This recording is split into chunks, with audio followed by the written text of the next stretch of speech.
새벽 5시, 81살 노인은 보따리 하나를 들고 현관문을 밀었습니다. 그리고 처음으로 허리를 폈습니다. 이름은 김순희. 수십억 빚을 대신 갚았고 신혼집을 사줬고 손주 기저귀를 갈았습니다. 단 하루도 후회한 적 없다고 믿었어요.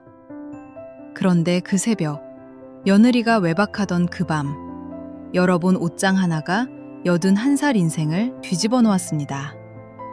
지금부터 그 얘기를 해드릴게요. 새벽 5시였습니다. 복도 끝 창으로 아직 푸른 기가 도는 어둠이 흘러들고 있었어요. 주름진 손이 현관문 문고리를 잡았습니다. 81살 김순희 씨의 손이었죠. 그 손이 문고리를 한참 잡고 있었습니다. 밀지도 당기지도 않고 그냥 쥐고 있었어요. 평생 남의 부엌에서 그릇을 나르고 공사판에서 시멘트를 이고 손주 기저귀를 갈던 손이었습니다. 그 손이 생애 처음으로 자기 의지로 문을 열려하고 있었어요. 발 옆에는 보따리 하나가 놓여 있었습니다. 낡은 천 보자기에 싼 크지도 작지도 않은 꾸러미 하나. 81의 인생을 다 담을 수 있는 크기였어요. 웃기지 않나요? 81년을 살아낸 사람의 짐이 보따리 하나라는 게. 그 안에는 3가지가 들어있었습니다. 결혼 반지 하나, 아들 어릴 적 사진 1장, 그리고 통장 하나. 딱 그만큼이었어요. 이 3가지 말고는 가져갈 것도 가져가고 싶은 것도 없었습니다. 반지는 60년 전 남편이 끼워준 것이었습니다. 사진은 아들이 5살 때 처음으로 웃고 있던 사진이었어요. 통장은 평생 마지막으로 남은 돈이 적힌 통장이었습니다. 잔고가 얼마인지는 여기서 말하지 않겠습니다. 81에 혼자 살아갈 사람 손에 쥐어지기엔 너무 작은 숫자였다는 것만 말씀드릴게요.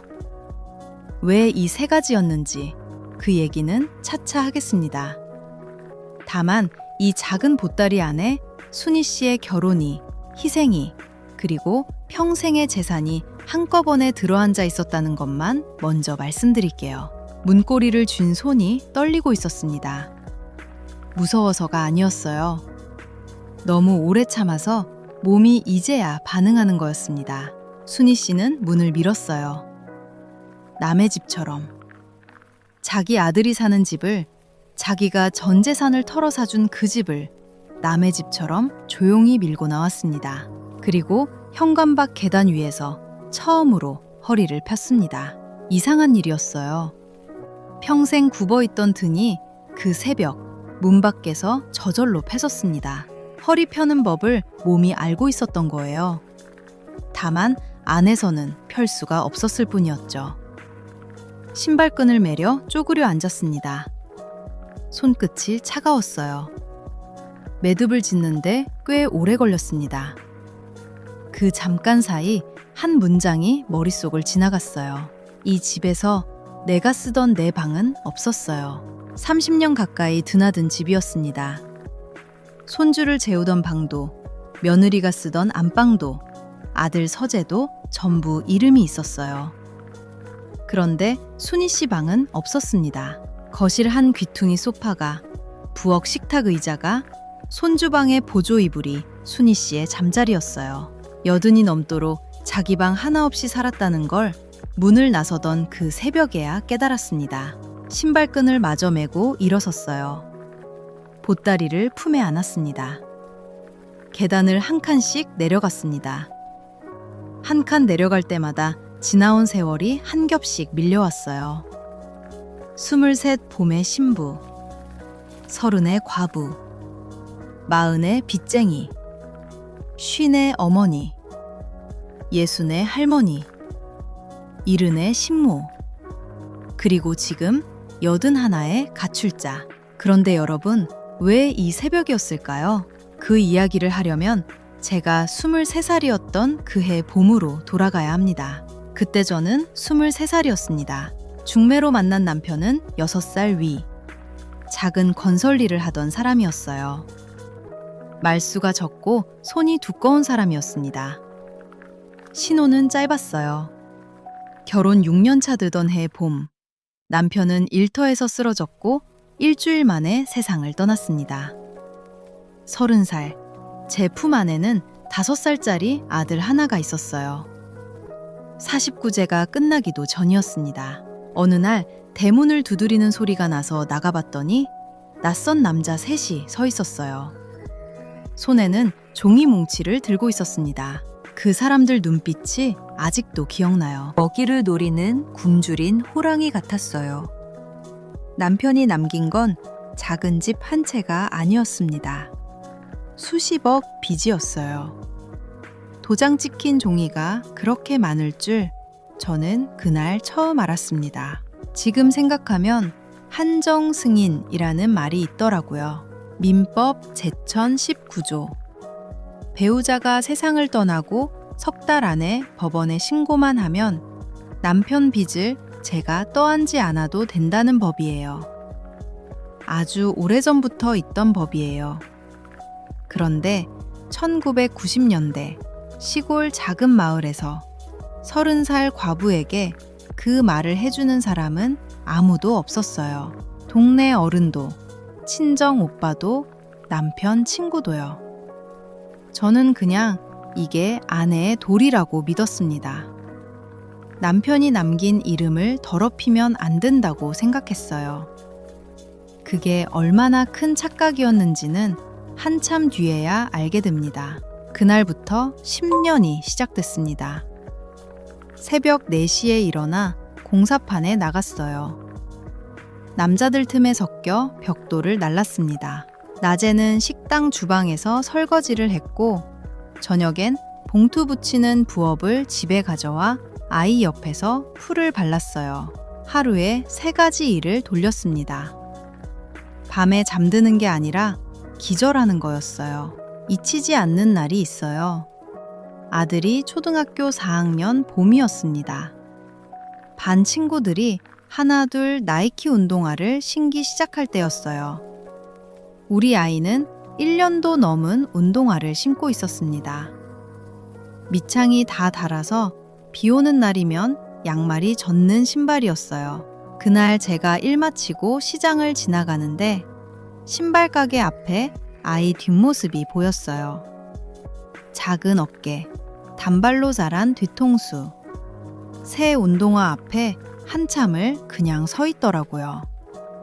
만지지도 않고 사달라고 조르지도 않고 그냥 서서 보고만 있었어요. 저를 발견하고는 아무 말 없이 돌아섰습니다. 그 뒷모습이 저한테는 평생 안 지워져요. 그날 밤 아이를 재우고 저는 일을 하나 더 늘렸습니다. 새벽에 건물 청소 하나를 더 얹었어요. 다음 달 월급날 아이 손을 잡고 그 신발 가게에 갔습니다. 아이는 신발을 받아들고 말없이 울었어요. 저는 그때 다짐했어요. 이 아이한테만큼은 빚을 물려주지 않겠다고. 내 몸이 부서져도요. 꼬박 10년이 걸렸습니다. 아들이 고등학교 3학년 되던 해 가을, 마지막 차용증을 찢었어요. 손이 떨려서 3번을 찢었습니다. 빚을 다 갚고 이제 쉴 수 있을 거라 믿었어요. 그게 착각이었죠. 아들이 20이 되고 대학에 들어가면서 저는 진짜 허리를 펼 줄 알았어요. 그런데 어느 날 집에 낯선 남자 둘이 찾아왔습니다. 손에 종이를 한 뭉치 들고요. 아들이 대학 2학년이 되던 애였어요. 도박에 손을 댔다고 했습니다. 사채였습니다. 1억이 넘었어요.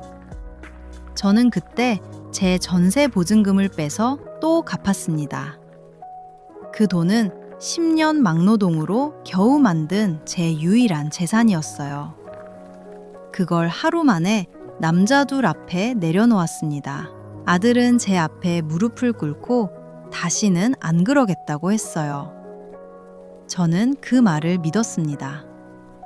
자식이 무릎을 꿇는데 안 믿을 엄마가 어디 있겠어요. 그런데 그 뒤로 한 번 더 있었습니다. 그리고 또 한 번.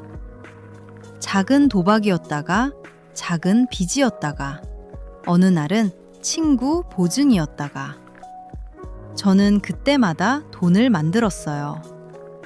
어디서 만들었는지는 저도 모르겠습니다. 그냥 만들어냈어요. 아들이 울면 저도 같이 울었고 아들이 무릎을 꿇으면 저도 같이 꺾였습니다. 아들이 30이 되던 해 결혼한다고 했어요. 며느리 될 여자를 처음 본 날, 그 애는 제 손을 잡고 웃으면서 말했습니다. 어머님 덕에 시작해요. 그 한마디가 어쩐지 가슴에 얹혔어요. 그때는 왜 그랬는지 몰랐습니다. 그래서 저는 한 번 더 퍼줬습니다. 서울 근교에 제가 모아둔 작은 아파트 한 채가 있었어요. 10년 막노동의 마지막 흔적이었습니다.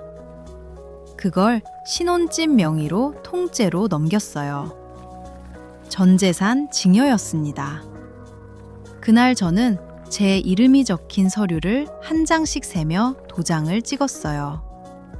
내 집에서 내가 손님이 된 날, 지금 생각하면 그날이었어요.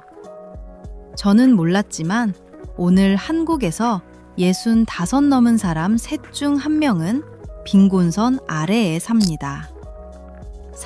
35.9%. OECD 국가 중에 1등이에요.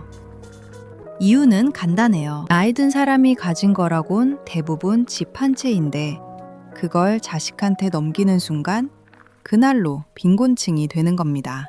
저는 제가 그 통계 안에 들어가는지도 모르고 도장을 찍었어요. 손주가 태어난 건 그로부터 얼마 지나지 않아서였습니다. 병원 복도에서 며느리가 저한테 말했어요. 어머님이 봐주시면 저희도 맞벌이 할 수 있잖아요. 저는 고개를 끄덕였습니다. 그 말에 거절이라는 선택지가 있을 거라고는 생각도 못했어요. 70이 넘은 손이 기저귀를 갈기 시작한 날이 그날이었습니다. 저는 6살짜리 제 아들을 업던 그 손으로 다시 손주를 업었어요. 팔이 먼저 기억하고 있었습니다. 그 오래된 자세를. 손주가 초등학교에 들어갈 무렵 집 안에서 이상한 말이 들리기 시작했어요. 그때쯤부터였을 거예요. 며느리 목소리가 조금씩 달라지기 시작한 게. 처음에는 잔소리였어요. 청소가 덜 됐다. 반찬이 짜다. 손주 학원 시간을 또 잊으셨냐? 며느리 목소리가 살짝 높아지는 정도. 저는 내가 늙었으니 그러려니 했습니다. 내 딸 같은 사람이 하는 말이니 귀담아 들어야지. 그렇게 생각했죠. 그런데 어느 순간부터 말투가 달라지기 시작했어요. 부탁이 아니라 지시였고 지시가 아니라 교정이었습니다. 어머니, 그건 이렇게 하셔야죠. 어머님, 제가 몇 번 말씀드렸어요. 같은 말을 2번, 3번 하게 만드는 사람 취급. 그때부터였던 것 같아요. 내가 이 집에서 무엇인지 헷갈리기 시작한 게. 어느 저녁 식탁에서였습니다. 며느리가 저를 앞에 앉혀놓고 말을 쏟아냈어요. 어머님, 애가 학원 갈 때는 간식을 챙겨주셔야죠. 어머님, 반찬 좀 안 짜게 해주세요. 애가 혈압 올라요. 어머님, 이번 주 토요일에 제 친구들 오니까 거실에는 좀 안 나오셨으면 좋겠어요. 어머님, 세탁기 돌리실 때 제 옷이랑 섞지 말아주세요. 몇 번 말씀드렸잖아요. 숨도 쉬지 않고 네 마디가 이어졌습니다. 저는 숟가락을 든 채로 굳어 있었어요. 그때 며느리가 마지막으로 덧붙인 한마디가 있었죠. 제가 어머님 도움 덕에 행복하게 산다고 친구들한테 말해요. 웃으면서 한 말이었습니다. 그런데 그 말이 제일 아팠어요. 도움이라는 단어에 덕이라는 단어에 제 81년이 다 눌려 들어가는 느낌이었으니까요. 그런데 말이에요. 그날 저녁 제가 본 장면 중에 제일 이상했던 건 며느리가 아니었습니다. 그 옆에서 아들은 밥을 먹고 있었습니다. 한마디도 하지 않았어요. 고개 한번 들지 않고 어머니 왜 그렇게 말하느냐 한번 묻지 않고 그냥 국에 밥을 말아 조용히 넘기고 있었습니다. 저는 그제야 깨달았죠. 제가 식모가 된 건 며느리 때문만이 아니었다는 걸. 아들은 방관한 게 아니라 공모한 거였어요. 한국에서 노인 학대의 88.2%는 집 안에서 일어납니다. 대부분 가족이 가해자죠. 그런데 통계에 잡히는 며느리 학대는 1.7% 뿐이에요. 왜 그럴까요? 이런 식의 모욕은 학대라는 이름조차 붙이지 못하니까요. 집계되지 못하는 어둠이 있는 겁니다. 그 어둠 속에 저 같은 늙은 여자들이 몇이나 엎드려 있는지 아무도 모릅니다. 그즈음 저는 손주를 일주일에 엿새를 봤습니다. 아침에 일으켜 밥 먹이고 학원 보내고 하원시키고 저녁 먹이고 씻기고 재웠어요.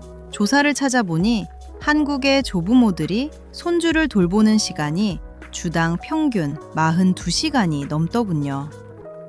그중 54%는 돈 한 푼 받지 않고 돌보고 있어요.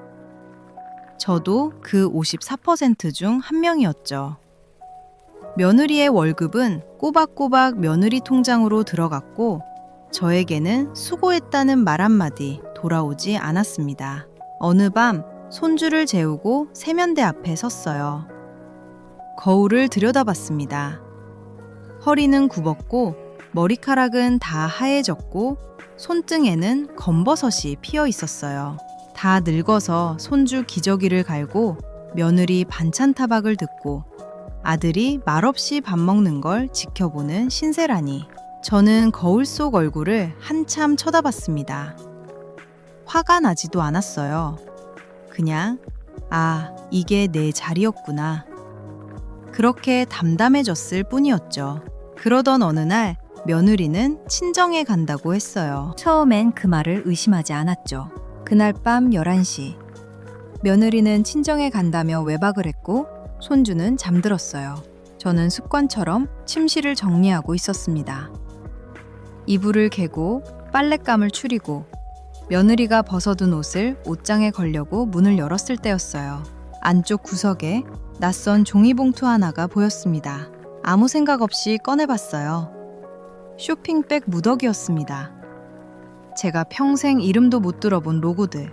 그 안에서 가방 하나가 굴러나왔는데 가격표가 아직 붙어 있었어요. 380만 원. 저는 한참을 그 숫자만 봤습니다. 한 달에 몇 번씩 친정 간다고 나갔던 밤들. 손주 재워놓고 저한테 맡기고 나가던 그 밤들이 머릿속에서 주르르 펼쳐졌어요. 친정이 아니었구나. 저는 옷장 앞에 주저앉아서 한참을 그냥 있었습니다. 바로 그 다음날 아침 며느리에게 물었어요. 며느리는 당황하지도 않더군요. 눈썹 하나 까딱하지 않고 이렇게 말했습니다. 어머님이 뭘 아세요? 제가 제 돈 쓰는데. 제 돈이라는 말이 귀에 박혔어요. 그 돈이 어디서 나왔을까? 맞벌이 한다고 손주 맡기고 그 사이 제 손으로 번 돈. 그 돈이 제 돈이라고. 저는 아무 말도 못했습니다. 그날 저녁 아들에게 말했어요. 엄마가 옷장에서 뭘 봤다고. 아들은 밥숟가락을 놓지도 않고 이렇게 말했습니다. 엄마, 그거 그냥 넘어가. 우리 사이 깨지면 애는 어떻게 해. 며칠 뒤였어요. 며느리가 거실에 휴대폰을 두고 샤워를 하러 들어갔는데 문자 알림이 연달아 울렸습니다. 저는 안 보려고 했어요. 그런데 화면에 호텔 이름이 떴습니다. 어떤 남자 이름과 함께요. 그날 밤 아들에게 다시 말했습니다. 엄마가 뭘 봤다고. 아들은 저를 쳐다보지도 않고 말하더군요. 엄마, 증거 있어? 없잖아. 그만해. 그만해. 저는 그때 알았어요. 이 집에 제 편은 아무도 없다는 걸. 며느리도 아들도 심지어 제가 기저귀를 갈아 키운 이 집 공기까지도. 그날 밤 저는 방에 들어가 장롱을 열었습니다. 옷가지 몇 개, 서랍 안쪽에 묻어둔 것들. 보따리 하나에 들어갈 것만 골랐어요. 남편이 끼워준 결혼 반지. 아들이 5살 때 찍은 빛바랜 사진. 그리고 통장 하나. 평생 이 집 어디에도 제 자리는 없었지만 이 3가지는 분명히 제 것이었어요. 보따리를 묶으면서 혼자 중얼거렸어요. 나는 81살이다. 앞으로 얼마나 살지는 모른다. 하지만 남은 시간은 내 것이다. 새벽 5시. 현관문을 밀고 나왔습니다. 문 밖 복도에 서서 저는 처음으로 허리를 팠어요. 81년 만에요. 나중에 안사실인데 민법 556조라는 게 있어요. 자식이 부양 의무를 안 하면 진여를 해제할 수 있다는 법이죠. 2015년에는 대법원도 효도각서 받고 넘긴 집은 돌려받을 수 있다고 판결했어요. 저는 그런 법이 있는 줄도 몰랐습니다. 알았어도 아들을 법정에 세울 수 있었을까? 그건 또 다른 얘기예요. 사랑은 조건이 없어야 한다는 말 맞습니다. 그러나 감사는 조건이 있어야 사랑이 지켜집니다. 너무 잘해주면 권리가 되고 권리가 되면 고맙다는 말은 사라집니다. 저는 지금 고시원 한 칸에 살고 있어요. 5평이 안 됩니다. 창문은 손바닥만 하고 벽은 얇아요. 그런데 이 방은 제 것입니다. 81살에 처음으로 제 방이 생겼어요. 여러분은 자식에게 얼마나 퍼주셨나요? 감사라는 말은 언제 마지막으로 들어보셨나요?